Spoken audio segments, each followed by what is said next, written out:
Well, man, it's so great to meet you. Thank you for taking a minute out today. Thank you. So let's get into your life as a writer and your work, your latest book.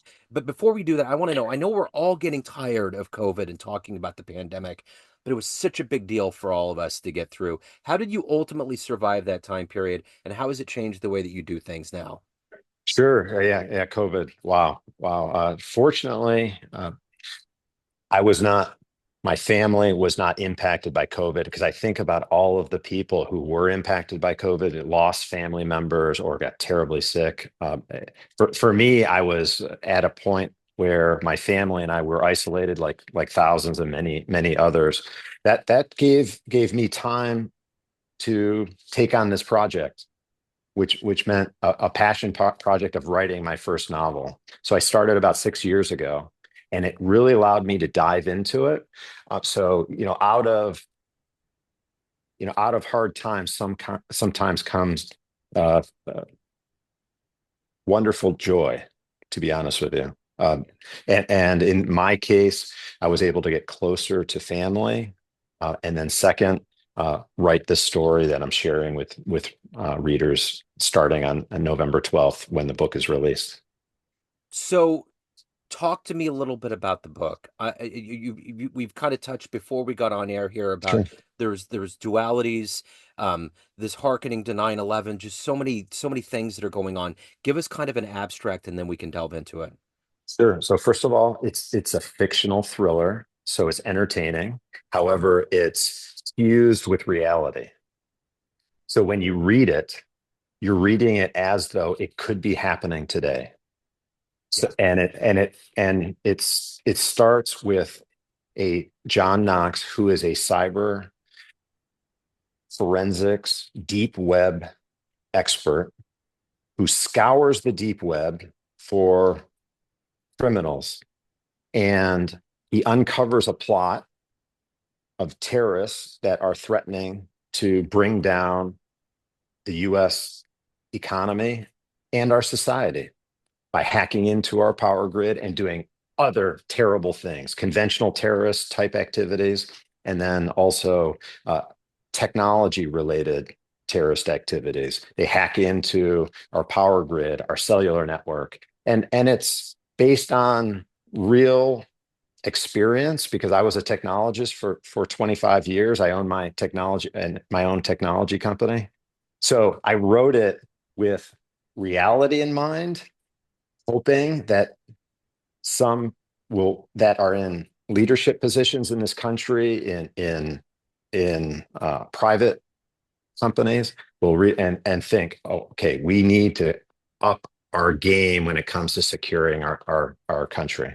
So so that's the modern day story. But like I said, I fused it with history because my one of my passions is American history. And Okay. and and so I am very familiar with the founding fathers. I've read virtually every biography of every president of the United States.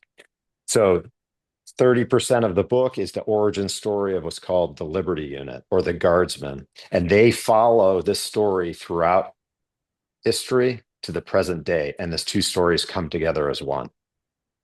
So w- I'm curious. Talk to me about your life as a tech entrepreneur and what you're Sure. doing now with the writing. And to do that, I want to get to the heart and soul of you. I'm going to put you in front of a bunch of third graders at career day, and one of the kids is curious and says, "Hey, what do you do for a living?" What's your Sure. answer? My answer is I'm a technology guy. So my team builds software robots that automates tasks that people shouldn't be doing. So it allows people to do things they enjoy doing. So we write software. So you're going to be a favorite in that class. I can tell you that. So in the third grade, what did you want to be? What was your dream to grow up and become? My dream. Wow. Um, it was probably to be a race car driver. Okay. Yeah, so I like fast cars. I like winning. I'm very competitive, and just the life of a race car driver when you have Hot Wheels is a cool thing. Absolutely. Yeah, my son still gets Hot Wheels. He freaked out yesterday. We went and They're bought him. amazing. And he just gasped. He was like, "Oh my God!" And it was like the right color and everything. Um, so I'm curious. Take me back to where you were born and raised, and what were these seeds, these foundational seeds that got you into technology, being an entrepreneur, and eventually writing and constructing these worlds?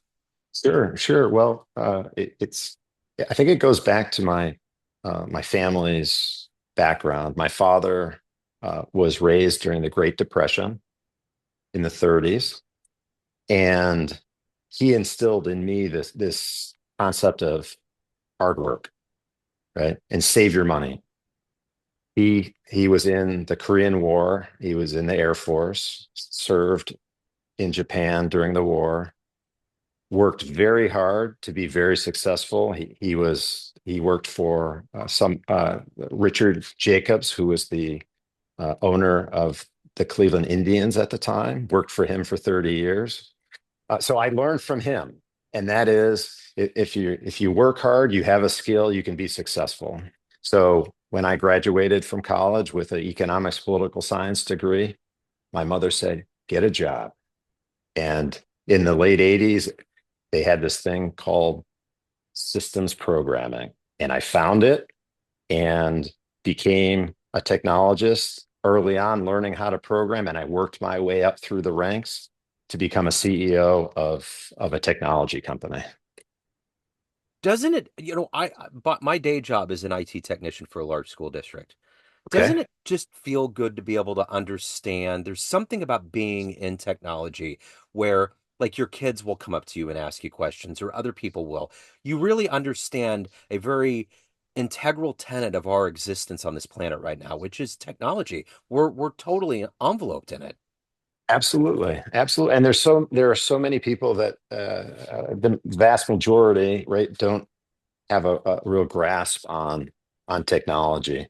And I think it's so important for people like yourself, like me, to help others to help others feel comfortable with it, especially those that are in their senior years. Yep.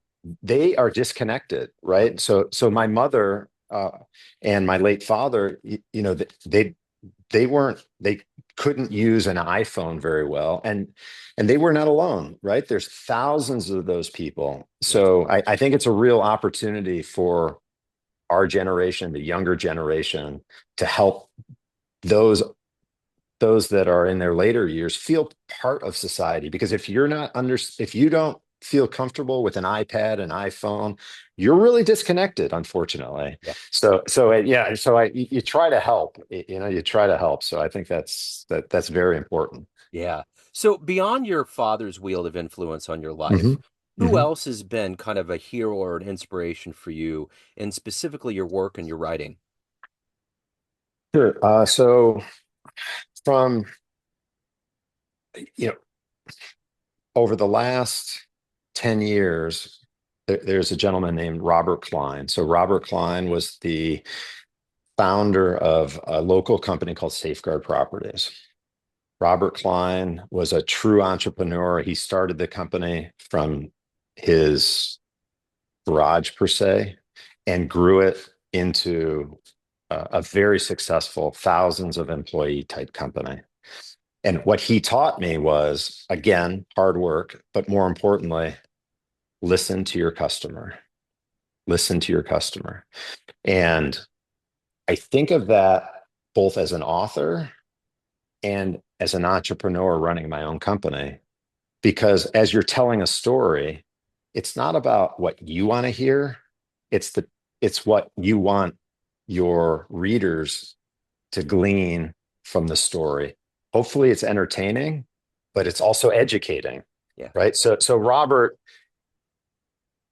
taught me how to listen to the voice of the customer, which has really influenced my writing, but also, as importantly, my business. What's one of your favorite books, maybe early on in your life or even right now, that you really hearken back to and has been kind of standing on the shoulders of giants, so to speak, or something that just opened up the door for you? Sure. So early on, Tom Clancy. Yeah. So Tom Clancy read Storm Rising. I think it's about 800 pages or something like that. I couldn't put it down. This is again in the, I think it was in the 80s. Um, but I've read it multiple times. And the way he crafted this military thriller with Jack Ryan and built that character. But more importantly, the way he described the potential of a war, and he was able to delve into the details of military equipment down to a very low level, but not such that he lost people. So, as a technologist, as you are, we find ourselves sometimes getting into the weeds, and trying to explain a complex topic to someone who just doesn't really care about the complex topic. So Tom Clancy just did an amazing job with that. So, that would be one of the books. And then I just followed that series all the way through. So before we got on, we were talking a little bit about jazz, and you asked about an album, and I said Miles Yeah. Davis Kind of Blue, and I love listening to audiobooks. And you literally, I've kind of hit this place. We have both transferred pure art to each other. I'm going to listen to Tom. I've just, I, I, I don't know why I haven't. I don't really. It takes me a long time to actually go through pages, but when I listen Sure. to it, I Yeah. motor through. So I'm glad that you put that little nugget out there. It's Yeah. wonderful. So I'm curious of all of the things that you've experienced in your life, what's the best advice you've ever gotten? The best advice I've ever got. Again, I just have to go back to my father. And that is the one thing you can't afford to lose is your integrity. Yeah, yeah, Your integrity, once you lose it, it's gone forever. You can't bring it back. yeah. And he lived his life with that mantra and I think it carried him through. I know he was very successful because of that. Because as an owner of a company, you have to be able to trust the people you work with. And he was able to work for someone who's very successful. That is Richard Jacobs, sorry, for the Indians, and one of the most successful people of his time. And you have to be trustworthy and be of the utmost level of integrity. So I try to do that. What is the motivation for you every day to get up, to do this work, to lead a company, to construct these stories? What is the motivation for you every day? I really think we have a short life on this planet, right? Short time on this planet. Yeah, I enjoy people, this type of thing. I've learned, for example, the my first jazz album that I'm going to go listen to. That's really important. Uh, and in my work, I have amazing customers. Uh, and I really enjoy working with them, employees and just team members. It's just great being around those people, and it's also the competitiveness of being trying to do better every day and learn along the way. I'm a learner, so I like reading.